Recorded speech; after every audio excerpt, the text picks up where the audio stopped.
आज हम एक नया चैप्टर स्टार्ट करेंगे जिसका नाम है थर्मोडायनामिक्स। अब केमिस्ट्री देखो, फिजिक्स देखो, इनके जो क्वेश्चन आते हैं कंपटीशन एग्जाम में उनका वेटेज देखो, उससे समझ में आ जाएगा कि कितना इंपॉर्टेंट चैप्टर है। इससे भी समझ में ना आए तो इस बात का अंदाज़ा इससे लगा लो कितना इंपॉर्टेंट है ये। यूनिवर्स में कोई भी नई चीज़ डिस्कवर होती है या कुछ होता रहता है यूनिवर्स के अंदर, ठीक है, वहाँ पे ये देखा जाता है कि कहीं ये थर्मोडायनामिक्स के लॉ तो ब्रेक नहीं कर रहे। तो देख लो इतना इंपॉर्टेंट है ये, ठीक है, तो काफ़ी इंपॉर्टेंट है, ठीक है। स्टार्ट करते हैं इसको। थर्मोडायनामिक्स, थर्मो मतलब हीट, ठीक है, हीट, और डायनामिक्स मतलब फ्लो, मोशन, ठीक है। अपना यहाँ पे हीट, इसका अपना है हीट मतलब एनर्जी, एनर्जी कह सकते हो आप, और यहाँ पे क्या है, मोशन या फ्लो, मतलब हीट का एक्सचेंज, क्या इफेक्ट पड़ता है उसका, मूवमेंट। मोस्टली तो जो बात करते हैं इसके अंदर हम वो हीट से रिलेटेड बात करते हैं, एनर्जी से रिलेटेड बात करते हैं, एनर्जी का ट्रांसफर कहाँ कहाँ क्या हुआ, ठीक है।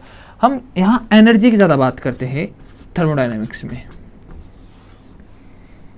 ठीक है। हीट एक्सचेंज, एंडोथर्मिक है, एक्सोथर्मिक है, क्या है, मतलब सिस्टम के अंदर हीट गई, मतलब कुल मिला के बात करो तो हीट का ही बात करेंगे, ठीक है।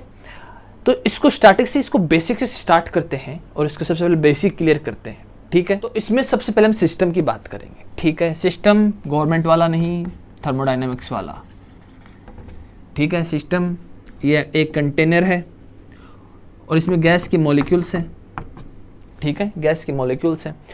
अब ये गैस के मॉलिक्यूल्स आपस में कोलाइड होंगे, काइनेटिक एनर्जी होगी, यानी कि कुछ ये हीट एक्सचेंज करेंगे, कभी इनकी जो स्पीड है वो स्लो होगी, कुछ बहुत कुछ होता रहेगा, ठीक है। हम इसको इन्वेस्टिगेट कर रहे हैं, हम इस चीज़ों को देख रहे हैं कि भाई क्या क्या हो रहा है गैस के मॉलिक्यूल्स के साथ, क्या क्या घटनाएं घट रही हैं इनके साथ, तो हम देखेंगे। तो ये होता है थर्म सिस्टम, जहाँ हम इन्वेस्टिगेट कर रहे हैं, और बाकी सब कुछ मोहमाया है, ठीक है। बाकी सब क्या है, सराउंडिंग, ठीक है। और ये सिस्टम है और ये बाहर पूरा यूनिवर्स एक सराउंडिंग हो गया। इस दोनों चीज़ों को सेपरेट कुछ करेगा। ये वॉल है, जो कंटेनर की वॉल हमने ले रखी, जिसके अंदर हमने गैस ले रखी है, तो वो उसकी जो वॉल है वो सेपरेट करेगी, इसको हम बाउंड्री कहते हैं, ठीक है, इसको हम बाउंड्री कहते हैं। अब देखो इसमें सिस्टम और सराउंडिंग का, चलो ठीक है, हमें सिस्टम के अंदर पता है कि क्या है, सराउंडिंग में हमें पता है क्या है। मेन जो काम आता है ये वॉल बाउंड्री का आता है एक्चुअली, कि बाउंड्री में हमें क्या है कि हमें मान लो थर्मोडायनामिक्स का मतलब क्या है, एनर्जी का ट्रांसफॉर्म, हीट का ट्रांसफॉर्म, एनर्जी कभी इधर से उधर, कभी उधर से इधर, बस ये होता रहता है थर्मोडायनामिक्स के अंदर, ठीक है। उसी को हम डिटेल में देखते हैं। तो यहाँ पे क्या है कि ये जो वॉल है ये बड़ा इंपॉर्टेंट रोल निभाएगी। ये वॉल ऐसी भी हो सकती है, ये बाउंड्री ऐसी भी हो सकती है कि आप हीट को ईजिली ट्रांसफॉर्म करने, तो मतलब बाहर से ईजिली हीट अंदर आ जाए, ठीक है।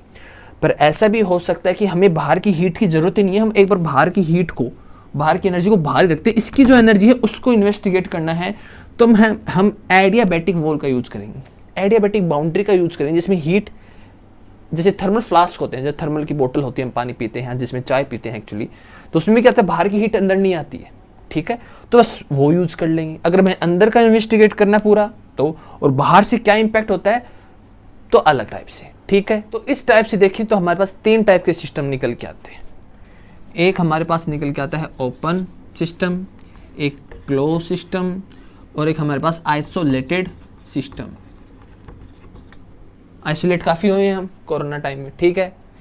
ओपन सिस्टम ऐसा सिस्टम जहाँ पे आप हीट का ट्रांसफ़र कर सको, हीट एक्सचेंज कर सकते हो, बाहर से हीट अंदर ला सकते हो, अंदर की हीट बाहर निकाल सकते हो, और आप ये मास के साथ भी कर सकते हो, गैस के मॉलिक्यूल्स के साथ, कुछ भी है जिसके अंदर हम इन्वेस्टिगेट कर रहे हैं उनके साथ भी कर सकते हो। गैस के मॉलिक्यूल्स हैं, हम बाहर से ओवरराइड कर सकते हो, निकाल भी सकते हैं, ठीक है।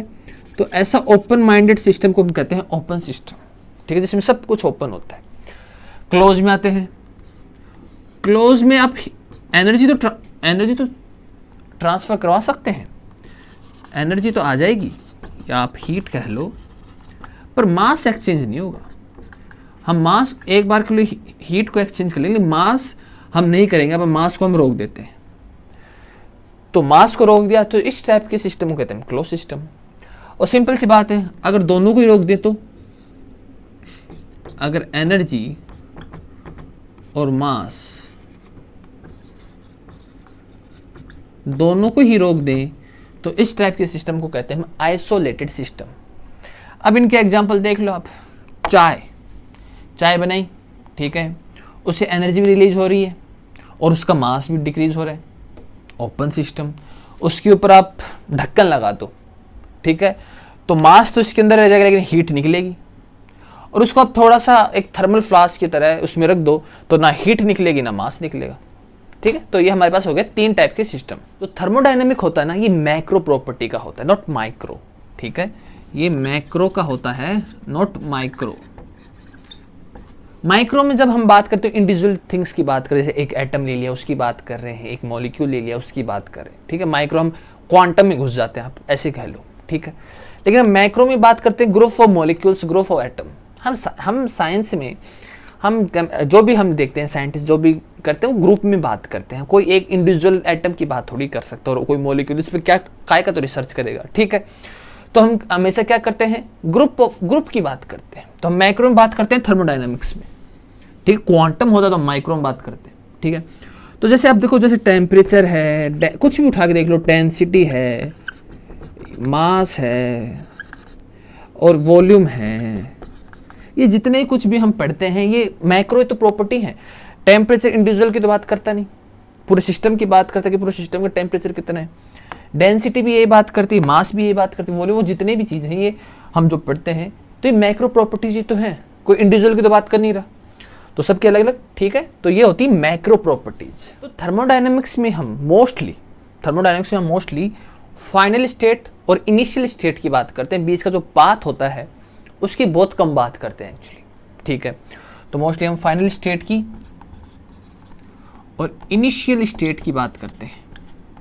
मतलब मुझे यहाँ से गोवा जाना है, ठीक है, तो मैं गोवा पहुँच गया, कब पहुँचा उसका टाइम, और यहाँ से निकला, अब मैं चाहे कोई भी पाथ लिया हो मैंने, उससे मैटर नहीं करता है। तो थर्मोडायनेमिक्स मोस्टली फाइनल स्टेट, जो फाइनल रिजल्ट आया, और इनिशियल जो था उस पर डिपेंड ज़्यादा करती है, ठीक है।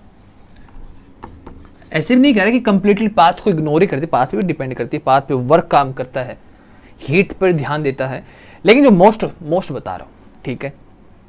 तो इसमें देखो, इसमें क्या होता है कि एक मतलब किसी भी सिस्टम होता है ना, कोई भी सिस्टम होता है, तो उसकी स्टेट को बताने के लिए हमारे पास 3 भाई साहब होते हैं, प्रेशर, वॉल्यूम और टेम्परेचर। कॉमन बहुत जगह हम कहीं भी इनको मतलब लगभग पूरी साइंस में इनको यूज करते रहते हैं, ठीक है। यहाँ अगर एक सिस्टम है, ठीक है, इसका एक प्रेशर है, इसका एक वॉल्यूम है, इसका एक टेम्परेचर है, ठीक है। अब क्या है कि इन तीनों में कोई किसी भी चीज़ में अगर चेंज आए, अगर इन तीनों में किसी भी चीज़ में चेंज आया, मान लो टेम्परेचर में आ गया, ठीक है, इसके टेम्परेचर में चेंज आ गया, वो काफ़ी देर तक रहा, ऐसे नहीं करा कि स्टेबल हो गया, काफ़ी देर तक रहा ये चेंज, तो ये इसकी सेकंड स्टेट हो गई, ठीक है। ये इनिशियल स्टेट थी, ये फाइनल स्टेट थी।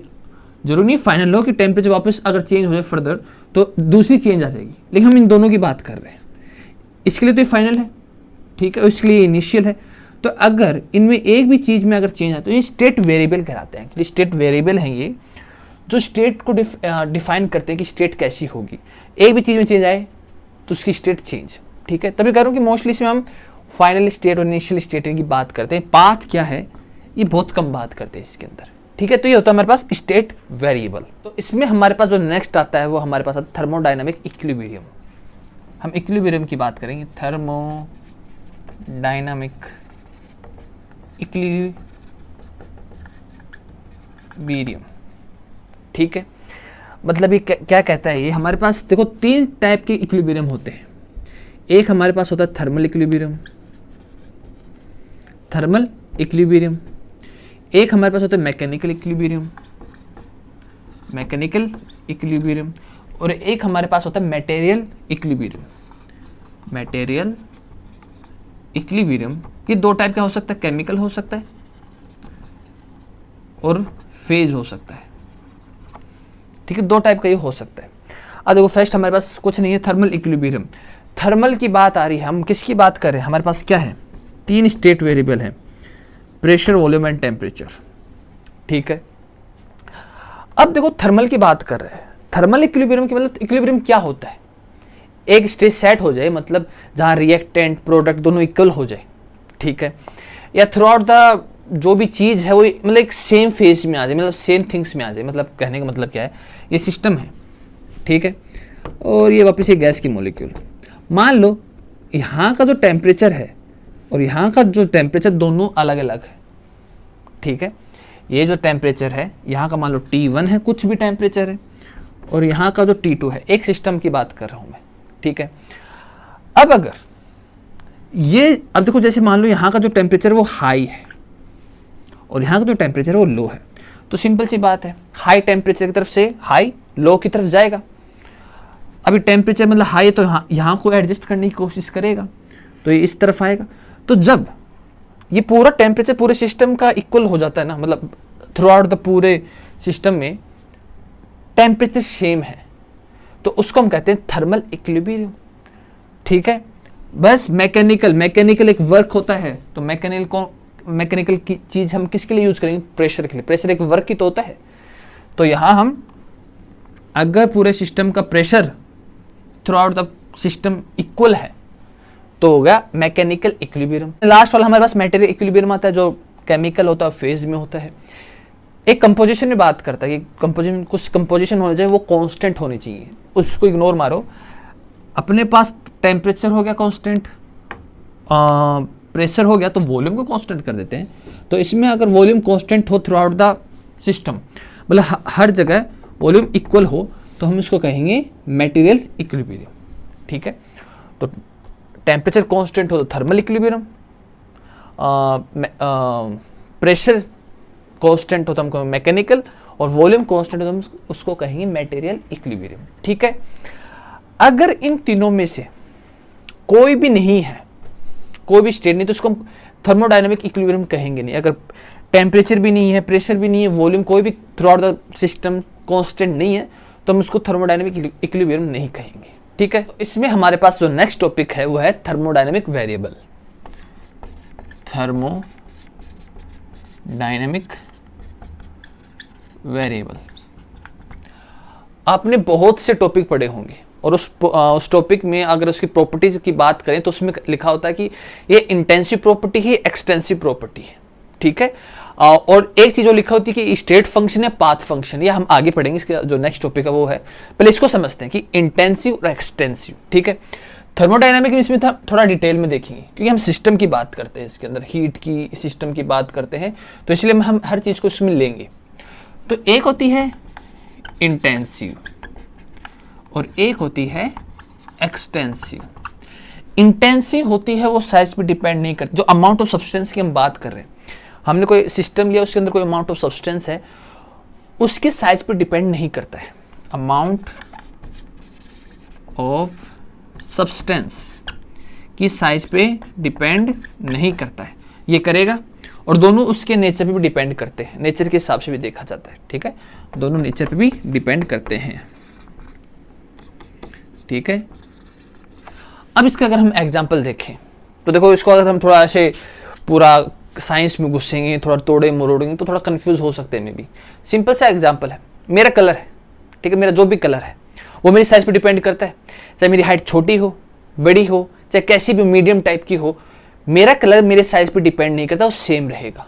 इसका मतलब कैसी प्रॉपर्टी होगी, इंटेंसिव, ठीक है। अगर मैं मेरी कलर की बात करूं तो मेरी चाहे हाइट कुछ भी हो, मैटर नहीं, मेरा वेट कितना ही हो, मोटा हूं, पतला हूं, लंबा हूं, छोटा हूं, मेरा कलर सेम रहेगा, तो साइज पे डिपेंड नहीं करता है। तो दो, ये कैसी प्रॉपर्टी हो गई, कलर, मतलब सॉरी इंटेंसिव प्रॉपर्टी हो गई।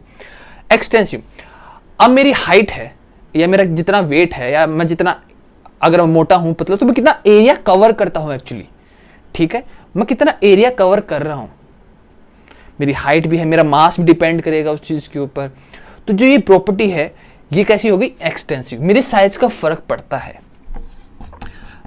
तो सॉरी, तो अगर हम मास की करूं या मेरी हाइट की बात करूं, हाइट ले लो आप, ठीक है, हाइट ले लो, या मैं कितना वॉल्यूम कवर करता हूं। देखो अगर मैं खड़ा हूं तो मैं इतना सा वॉल्यूम कवर कर रहा हूं, थोड़ा अगर मोटा वाटा हूं तो थोड़ा सा ज्यादा वॉल्यूम कवर करूंगा, तो आप वॉल्यूम भी कह सकते हो। तो ये कैसी प्रॉपर्टी होगी, जो साइज पे डिपेंड करती हैं, तो ये हो गई हमारे पास एक्सटेंसिव प्रॉपर्टी। ठीक है, अब देखो अपने इससे एग्जाम्पल से आई थिंक क्लियर हो गया होगा कौन इंटेंसिव होगा कौन एक्सटेंसिव होगा। इसके कुछ एग्जाम्पल देख लेते, जैसे टेम्परेचर है, जैसे प्रेशर है, डेंसिटी है, मोल है, ये सब एक फिक्स वैल्यूज है, ये साइज पे डिपेंड नहीं करती, ठीक है, अमाउंट ऑफ सब्सटेंस पे डिपेंड नहीं करती हैं। या आप कह लो कंसंट्रेशन है, मान लो मैंने वही सबसे अच्छा एग्जांपल जो मुझे लगता है, पानी लिया, उसमें एक चम्मच से नमक डाला, अब जितना हमने डाला वो तो सेम ही रहेगा। अब तो उस पानी में चाहे मैं कुछ और डालता रहूँ कोई मतलब नहीं। अगर मैं NaCl की बात करूँगा, अगर मैं नमक की बात करूँगा, तो उसकी वैल्यू तो उतनी रहेगी, चाहे मैं उसको कितना ही डाइल्यूट क्यों ना कर दूँ, कितना ही पानी और क्यों ना डाल दूँ, उसकी वैल्यू वही रहेगी। तो वो इंटेंसिव है, साइज पे डिपेंड नहीं करती। तो कंसंट्रेशन है, या आप किसी भी चीज़ के आगे मोलर स्पेसिफिक हीट होती है, सॉरी मोलर हीट कैपेसिटी होती है, स्पेसिफिक हीट कैपेसिटी, जहाँ स्पेसिफिक या मोलर थिंग्स है, मतलब जहाँ मोल कनेक्ट हो जाए ना, तो वो भी इंटेंसिव है, क्योंकि मोल की एक फिक्स वैल्यू होती है, ठीक है, मोल एक फिक्स वैल्यू रखते हैं। एक मोल में हमारे पास 6 × 10⁻23 एटम्स होते हैं, तो ये फिक्स वैल्यू है, तो साइज पे डिपेंड नहीं करेगी, ठीक है। अगर हम इसकी बात करें, देखो मास है, हाइट है, वॉल्यूम अभी बताया था। और अगर बात करो फोर्स की, अगर मैं यहाँ फोर्स लगाऊं, ठीक है, इतनी साइज पे मैं फोर्स लगा रहा हूँ, ये बोर्ड है अपने पास, यहाँ पे मैं फोर्स लगा रहा हूँ, और एक पूरे एरिया पे फोर्स लगा रहा हूँ, दोनों सेम होंगे? नहीं होंगे, साइज पे डिपेंड करेगा।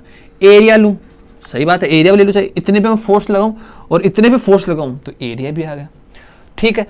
अगर इसका एक अच्छा और एग्जांपल देख लो आप, अगर आप इसमें, अगर मैं यहाँ एक, तो यहाँ मैं इसको तोड़ने की कोशिश करूँ तो इसकी एक हार्डनेस होगी, और एक मैं पूरे को तोड़ने की कोशिश करूँ तो इसकी भी एक हार्डनेस होगी। दोनों की हार्डनेस सेम ही तो है। अगर मैं यहाँ से तोड़ूँ और यहाँ से तोड़ूँ तो हार्डनेस तो सेम होगी, तो इनकी साइज पे कोई डिपेंड नहीं करता है। यहाँ से तोड़ने पे यहाँ से तोड़ने में हार्डनेस तो उतनी ही इसकी, तो ये भी एक इंटेंसिव प्रॉपर्टी होगी, ठीक है। आई थिंक क्लियर हो गया होगा कि कौन इंटेंसिव होता है कौन एक्सटेंसिव होता है। बहुत कॉमन है, लगभग हर टॉपिक में आप पढ़ते हो वहाँ पर लिखा होता है कि इंटेंसिव प्रॉपर्टी एक्सटेंसिव प्रॉपर्टी, ठीक है। अब इसके ऊपर 2-3 क्वेश्चन देख लेते हैं ताकि क्लियर हो जाए कंसेप्ट अपने, इसके ऊपर क्वेश्चन कैसे आते हैं। इसके ऊपर 2-3 क्वेश्चन देख लेते हैं, हमारे क्लियर हो जाएगा, ठीक है।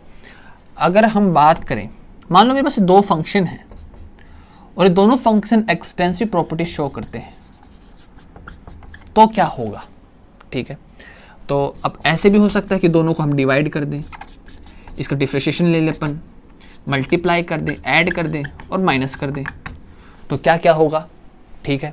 अगर हम 2 प्रॉपर्टी को, 2 एक्सटेंसिव प्रॉपर्टी है, कोई भी हमने 2 एक्सटेंसिव प्रॉपर्टी उनको डिवाइड करते हैं तो उसका जो रिजल्ट आता है वो हमारे पास इंटेंसिव आता है, ठीक है। ये ध्यान रखने वाली, ये सब जगह कॉमन होगा। अब चाहे कैसी लो, अगर 2 एक्सटेंसिव प्रॉपर्टी अगर आप डिवाइड कर रहे हो उसका रिजल्ट हमेशा इंटेंसिव आएगा।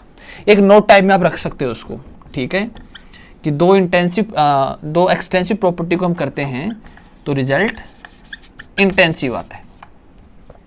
अब जितने भी एग्जांपल है, 2 को पकड़ो, उसको आप डिवाइड करोगे 2 एक्सटेंसिव, आपको उसका रिजल्ट इंटेंसिव नजर आएगा, ठीक है, वो आपका काम है।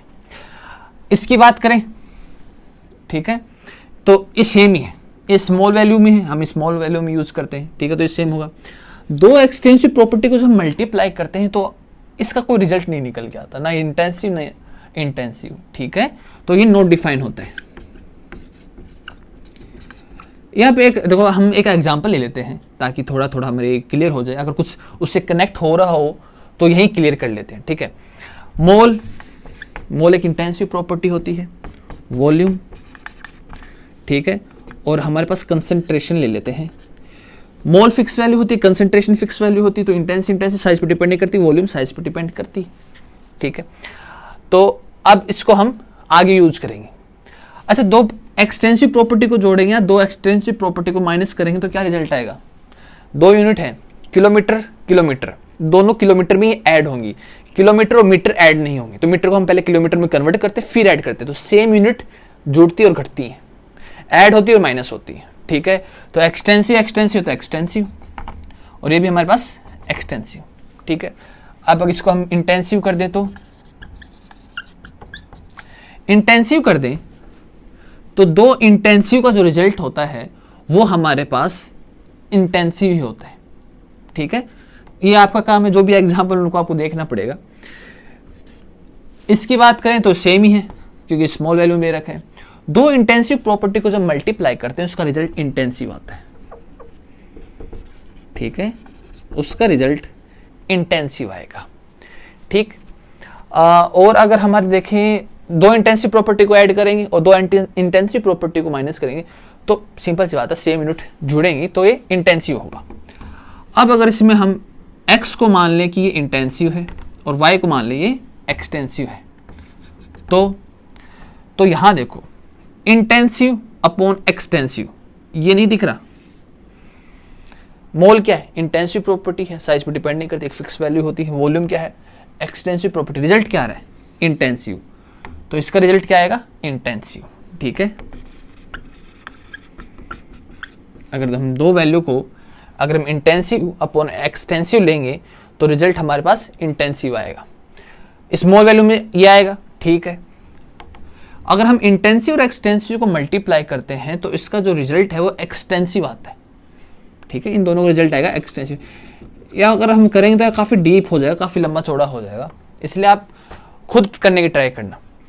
और अगर इंटेंसिव है और एक्सटेंसिव है, दोनों को ऐड करेंगे तो क्या आएगा? सेम यूनिट नहीं है, नॉट डिफाइंड। माइनस भी करेंगे तो सेम, एक इंटेंसिव और एक एक्सटेंसिव है, एक को चेंज करना पड़ेगा तभी ऐड अप होंगी या माइनस होंगी, तो ये नॉट डिफाइंड है, ठीक है। तो आई थिंक जो टॉपिक है इंटेंसिव और एक्सटेंसिव आपको क्लियर हो गया हो, कौन किसको हम इंटेंसिव कहते हैं और किसको हम इंटेंसिव या एक्सटेंसिव कहते हैं, ठीक है। इसमें हमारे पास नेक्स्ट टॉपिक आता है थर्मोडायनेमिक फंक्शन। थर्मोडायनेमिक फंक्शन, ये भी बहुत कॉमन टॉपिक है, आपने बहुत से टॉपिकों में इसके बारे में पढ़ा होगा कि ये स्टेट फंक्शन है, ये पाथ फंक्शन है, ठीक है। तो ये हमारे पास दो टाइप का होता है, स्टेट फंक्शन और पाथ फंक्शन। अब देखो, अगर स्टेट फंक्शन की बात करें तो ये हमेशा फाइनल स्टेट और इनिशियल स्टेट पर डिपेंड करता है, ठीक है। मतलब फाइनल हमारे पास वैल्यू क्या है और इनिशियल क्या वैल्यू थी, माइनस कर दो, हमारे पास रिजल्ट आ जाएगा। जैसे अगर एग्जांपल दूं तो मान लो यहाँ से मैं गोवा गया, ठीक है, और गोवा जाने मुझे यहाँ से, अब देखो डिपेंड करता है मैं कौन सा पाथ, कौन सा रूट लेता हूँ, ये इस पर डिपेंड नहीं करेगा। ये डिपेंड करेगा टाइम कितना लगा मुझे। मैं यहाँ से निकला, मुझे 5 घंटे लग गए फाइनल वैल्यू, और कब निकला था? 0 मिनट पे निकला, तो 5 घंटे लग गए। किसी को 4 लगेंगे, किसी को 3 लगेंगे, ठीक है। तो ये फाइनल स्टेट और इनिशियल स्टेट पे डिपेंड करता है। अब मैंने कौन सा रूट लिया, कौन सा पाथ लिया, कितना किलोमीटर में गया, उस पर डिपेंड नहीं करता है, ठीक है। ये तो होता है हमारे पास स्टेट फंक्शन। और पाथ फंक्शन क्या है? टाइम नहीं देखेगा, मैं कितना किलोमीटर चला उस पाथ पे डिपेंड करेगा, ठीक है। ये हो गया हमारे पास पाथ फंक्शन। अब ये तो नॉर्मल से हमने स्टेट फंक्शन और पाथ फंक्शन को देखा। अब इसमें थर्मोडायनेमिक्स में क्या क्या रोल है? थर्मोडायनेमिक्स में 10 वेरिएबल है, ठीक है, जो पूरे हमारे थर्मोडायनेमिक्स में काम आते हैं।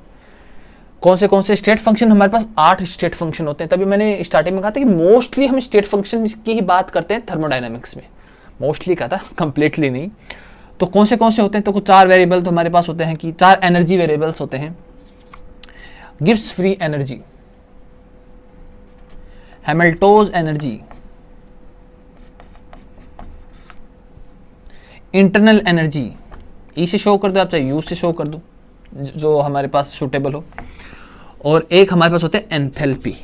ये 4 फंक्शन तो ये होते हैं स्टेट फंक्शन। इसके अलावा वो pressure, volume, temperature and entropy, 4 function ही होते हैं, ठीक है। 2 पाथ फंक्शन हमारे पास, एक तो वर्क होगा और एक हीट होगी, ठीक है, वर्क एंड हीट, ठीक है। अब अगर हम इसमें बात करें तो देखो, अगर यहाँ पे कोई एक सिस्टम लूँ मैं, ठीक है, 2 सिस्टम ले ली मैंने। अब अगर इसमें प्रेशर की बात करूँ मैं, मान लो यहाँ प्रेशर जो है वो 1 एटमॉस्फेरिक है और यहाँ पे 2 एटमॉस्फेरिक है। अब जो ये प्रेशर है, यहाँ जो भी चेंज हुआ है इस पर डिपेंड नहीं करेगा कि ये कौन से पाथ से इतना प्रेशर इसका कैसे हो गया। इसकी वैल्यू देखो कितनी है और स्टार्टिंग में कितनी थी, बस बात खत्म। तो फाइनल माइनस इनिशियल, ठीक है। लेकिन जो पाथ फंक्शन है ये करेगा भाई, यहाँ से यहाँ इतना अगर प्रेशर में फर्क आया है तो इस पाथ पे हुआ क्या था, क्या दुर्घटनाएं घटी थी यहाँ पे, ठीक है, कितना हीट रिलीज हुई, कितना वर्क डन हुआ यहाँ पे, इस पाथ पे डिपेंड करेगा कि एक एटीएम से 2 एटीएम हुआ है तो इसके मतलब हुआ कैसे, इस पाथ पे क्या क्या हुआ था, दुर्घटनाएं क्या क्या हुई थी। और स्टेट क्या करेगा, डायरेक्ट देखेगा, ठीक है। तो अगर हम इसमें अगर लिमिट लगाएं प्रेशर में तो हम इसको इंटीग्रेट करेंगे, क्योंकि तो मैं बड़ी वैल्यू एग्जांपल लेके समझा रहा हूँ कि 1 एटीएम और 2 एटीएम होगा, लेकिन वो तो स्मॉल वैल्यू में होती है ना, मतलब हमारे पास कैसा आएगा, इसमें तो बहुत स्मॉल वैल्यू में वैल्यूज आती हैं इसकी। तो जैसे अगर हम बात करें 1 और 2 की बात कर रहे हैं, ऐसे थोड़ी आती है, हम एटॉमिक लेवल पे बात करते हैं, हम साइंस पढ़ते हैं तो इनको थोड़ी लेते हैं, हम एटॉमिक लेवल पे बात करते हैं, हम एटम्स नंबर, एटम नंबर की बात करते हैं। तो 1.1 1.2 इसको करते जाओ, 1.0000001 तो हम स्मॉल वैल्यू की बात करते हैं। तो अगर स्मॉल वैल्यू की बात कर रहे हैं तो ऐसे ऐसे मतलब बहुत स्मॉल, अब इन सबको इंटीग्रेट करेंगे, एक लिमिट है 1 एटीएम से 2 एटीएम तक गया, 1 एटीएम से 2 एटीएम तक गया, अब इसको इंटीग्रेट कर दो तो कितना आ जाएगा, P2 माइनस P1, तो डेल P कह सकते हैं हम। ये हो गया हमारे पास स्टेट फंक्शन, ठीक है। इन लिमिट लगती है इसके अंदर कि हम कहां से कहां तक गए। पाथ की बात करें तो पाथ में लिमिट नहीं लगती, बस पाथ पे ये देखता है भाई हाँ वर्क यहां से यहां तक हुआ है, इसका पाथ का वर्क निकाल लो, या हीट कितनी रिलीज हुई, लिमिट की बात नहीं करेगा इसके अंदर, ठीक है। इसमें लिमिट, क्योंकि वर्क में लिमिट कहां से आएगी, इसमें देखो, इसमें वर्क देखो और कितनी हीट रिलीज हुई है इस पॉइंट से इस पॉइंट तक, तो आप डायरेक्ट ले सकते हो, अगर हमें दिया हो तो यहाँ की डायरेक्ट हीट ले सकते हो आप, ठीक है, डायरेक्ट हीट ले सकते हो, ओके।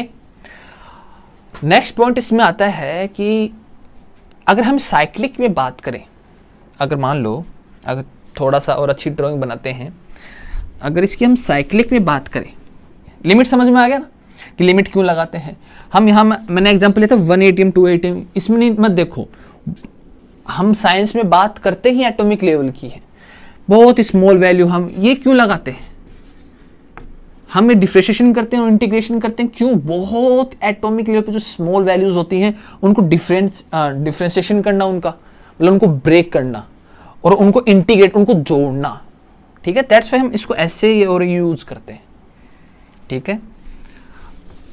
ये बहुत स्मॉल वैल्यूज के लिए यूज होती है इंटीग्रेशन और डिफरेंशिएशन, वरना तो हम नॉर्मल जोड़ दें 1 + 1 हो गया 2, लेकिन अगर बहुत ज़्यादा स्मॉल वैल्यूज हों तब हम यूज करते हैं, ठीक है। अब अगर इसमें हम साइक्लिक की बात करें, मान लो एक फंक्शन, हमारे पास 3 फंक्शन है, हम इसमें से वापस वही प्रेशर लेते हैं, 1 एटीएम प्रेशर यहाँ पे था, मैं यहाँ से गया 2 एटीएम प्रेशर, और मैं यहाँ से यहाँ गया 3 एटीएम प्रेशर था, और वहाँ से वापस मैं शुरू में मेरी पोजीशन में आ गया, ये तो दिल बन गया तो यहाँ पे प्रेशर कितना था, 1 एटीएम। अब इसमें देखो इनिशियल, हम साइक्लिक की बात करें, साइक्लिक, ठीक है, तो साइक्लिक मतलब क्या है, जिस पोजीशन से चले थे वापस उसी पोजीशन पे आ गए, यहाँ से यहाँ गया तो प्रेशर चेंज हुआ, यहाँ से यहाँ गया तो प्रेशर चेंज हुआ, और वापस आए तो यहाँ का प्रेशर तो वही मिलेगा, ठीक है। तो इसका मतलब है अगर आप पाथ स्टेट फंक्शन की बात करो तो आप किसी को भी उठा के देख लो, साइक्लिक वैल्यू उनकी 0 ही होगी, पता ही नहीं चलेगा। अगर मैं कहीं जाता हूँ और मैं कोई पर्सन है, वो उसको देखा मैंने कहीं पे, वो सुबह वहाँ बैठा हुआ मैंने कहीं देखा, मैं आया शाम को वो वहीं बैठा हुआ है, अब उसने मेरे पीठ पीछे क्या किया क्या नहीं किया, मुझे तो वहीं मिला ना, वो कोई चेंज नजर आया नहीं, तो ठीक है, बहुत ही घटिया एग्जांपल था। तो साइक्लिक जो वैल्यू होती है वो 0 होगी। पाथ की बात करते हैं, अब अगर इसी चीज में मैं कनेक्ट कर दूं इस पाथ को, ये जो हम पाथ ले रहे हैं, अगर मैं इसमें हीट की बात करूं, ठीक है, मेरी एनर्जी मानो इसके अंदर 5 किलो जूल थी, यहां से यहां जाने में मेरी 1 किलो जूल एनर्जी चली गई, इस पाथ से इस पाथ जाने में मेरी 1 किलो जूल और चली गई, और इस पाथ से लेके इस पाथ से आने पे मुझे मेरी 2 और चली गई। देखो इसमें साइक्लिक में जो मेरी स्टार्टिंग में जो थी वापस मेरी वो एनर्जी थी नहीं, तो पाथ पे जो होती वैल्यूज वो 0, हम साइकिल को ऐसे शो कर देते हैं, नहीं होती, ठीक है, कॉमन सेंस कि क्या होगा, ठीक है। तो इसमें एक लास्ट पॉइंट आ जाता है हमारे पास कि ये यूलर रूल को फॉलो करता है और ये नहीं करता है, ये हमारा नेक्स्ट वीडियो का टॉपिक होगा, यूलर रूल। इस वीडियो में हमने बेसिक देख लिया कि किसको क्या क्या कहते हैं, टर्मिनोलॉजी देख लिया एक्चुअली कुल मिला के बात कहें तो। और इस वीडियो में इतना ही, ठीक है। नेक्स्ट वीडियो में हम देखेंगे यूलर रूल क्या होता है।